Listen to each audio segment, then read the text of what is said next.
This is maybe a little bit risky for him. He may be picked off here, but he's trying to hide himself just to make sure he doesn't give away the fact that he put an observer ward on the cliff here. In the meantime, the rest of the team is moving in. They want to try and get him out of there, but in the meantime, the Sanguine is going to be in position. He goes for Bar Strike onto the Luna.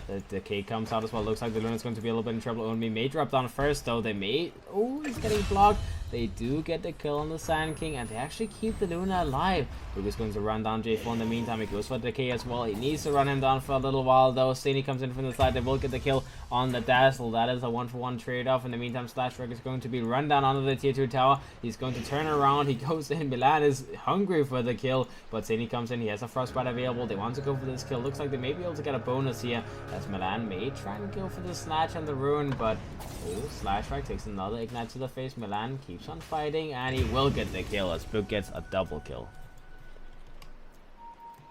Oh, well, not a double kill. It was actually just a single kill. Oh, Sunstrike. Dead Shadow Fiend. Kesa, he's like, now what? Alright, 2 for 2 exchange. I'm sure they're happy with that. They got the for him. And in the meantime, top lane, the Centaur, he used all of that space to go in and pull the creep wave, as he knew there was no support heroes left in the top lane, and he's fighting a one-on-one war against this Timbersaw, so he knows, well, as long as he can stay away from the creep wave with the creeps, then he doesn't have to play up against that Whirling Death spam from the Timbersaw. As for the bottom lane, the Undying gets picked off. The Sand King drops down as well. As NoLogic Gaming, they get 2 kills with this Dazzle Ogre Luna lane. They actually turn things around by barely. It's not a fun lane though. You can see that it's really not a lot of fun for the Centaur, and that Whirling Death does so much damage. And as for the bottom lane, the Sand King is starting to get a couple of levels for himself. He's sitting on level 2 at the moment. The Ogre Magic comes back in. They have that Bloodlust available. They try to go on the Sand King. He's going to take a lot of damage, as that Ignite is going to be very painful for him. They have another Lucent Beam available in the second. They get the kill on the Sand King. Book will be forced away as well, as that is another kill to the side of NoLogic Gaming in this bottom lane. Is suffering a little bit. Steny is in position on the CM. There's only him and the Undying and the Sand King, so 3 versus 3, they go in, they find the CM, they go on the CM to begin with. The Luna's going to be a little bit in trouble. He gets healed up, but it's way too late, as the Grave doesn't come out in time. He doesn't have a Grave skill up anyways. J4 needs to get him and what's it called, start back hitting.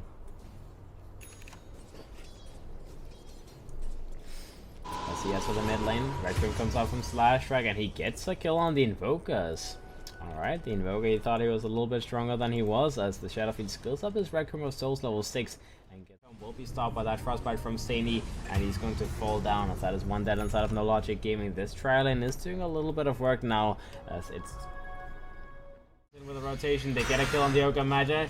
Looks like that is going to be 1. They may lose the Luna as well. Looks like he's going to be the next pick off, as the Luna gets taken down. They want more kills, so they are hungry. They rotated that big Timbersaw to this lane, so they want everything. The Centaur Warner is going to be the next one to be jumped on, and he gets killed as well. 3 people dead inside of NoLogic Gaming, as Sharks, they go in and they get so many kills.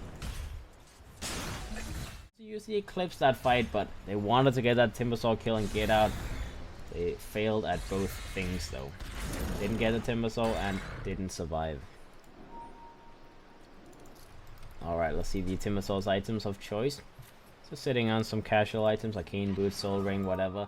He's trying to go back in. They go on the Undying. He will be cold snapped out. They may be able to get a kill on him, but if they don't even get this kill, that's troublesome. They focus on the Tombstone. The Tombstone is going to be taken down. The Sand King gets some 2-man Power Strike off. In the meantime, the Shadow Fiend comes in with a Shadow Blade completed. He goes and gets a nice 2-man Shadow Race off. He gets hit by the Fire Blast, and he will be taken down as the Shadow Fiend drops.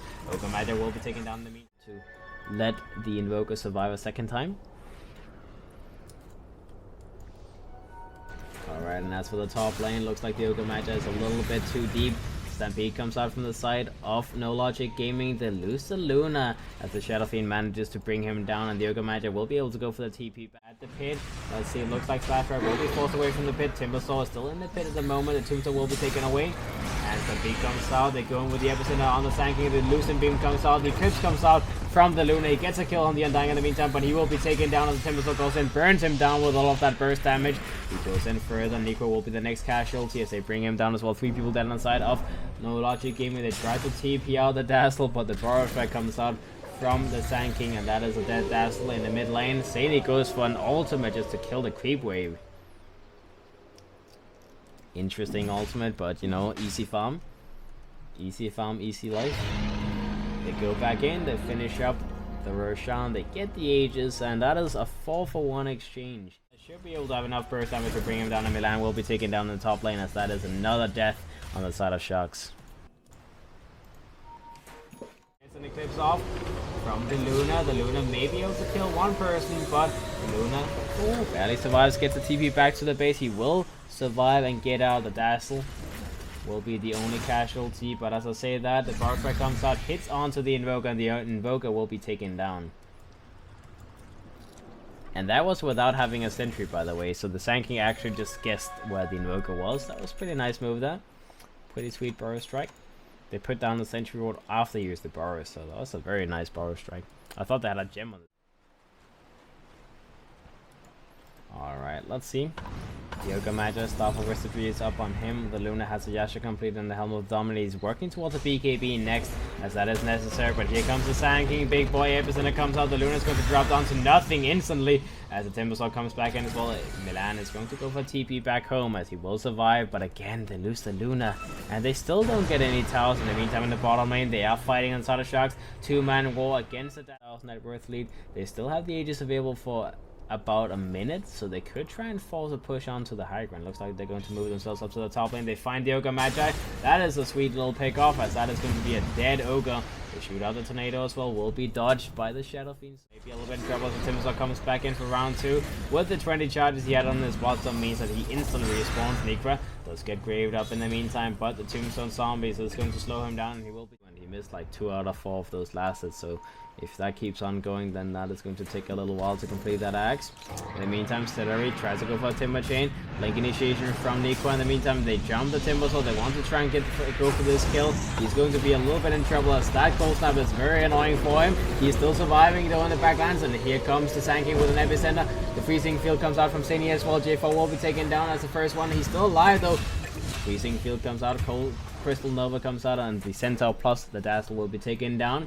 The Timbersaw did get killed in the back lines. The CM is also dead, but that is 4 people down on the side of NoLogic Gaming. They may lose the 5th one as well as Sanguine. He's thinking about it, but he feels like he's a little bit too low HP to go for that chase on the... Interesting that he went for the Shivas and not the Lotus Salt, but whatever.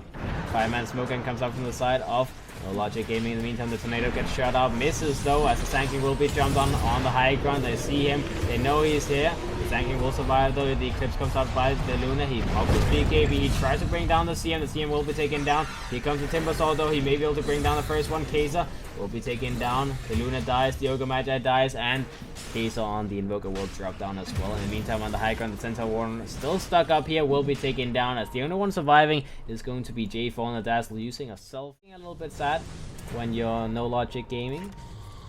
Alright, and bottom lane, the Luna all on his own. He does have BKB available. The Stampede gets used by the Centaur Warrior, but that is a fairly big cooldown to use defensively. They do keep the Luna alive, and they don't get forced to use the BKB, but 60 seconds without that Stampede is going to be a little bit annoying. And here comes the high ground push, as the Timbersaw is going to be on the high ground, trying to force away the enemy team. He does as much damage as he can. He will be stun controlled. He may drop down. He has the 2 Eclipse available on the Luna. They go in, the Sand King comes in with the Epicenter. He tries to bring down the Invoker, but the Invoker gets saved with that Grave. Record comes out from SlashStrike though. They bring down the Centaur Warrior. They bring down the Ogre, but buyback comes out from the Ogre Magi. In the meantime, Sani still spinning with that Freezing Field. The BKB was used by the Luna. They still have an Eclipse available, but they don't feel like using it. They don't feel like there's any point with all of these creeps stuck in place. The Sunstrike comes out from the Invoker, not doing that much damage though. The Ogre Magi falls down. J4 gets jumped on with a Bar Strike from the Sand King. They try to burn him down. They try to bring him down. The Grave will only keep him alive for a couple of seconds. The Ultra comes out, and he will drop down, as that is another person dead. GG gets called as Sharks. They will win game 2 in this best of 3 series, as we will have a game 3, boys. We will have a game 3.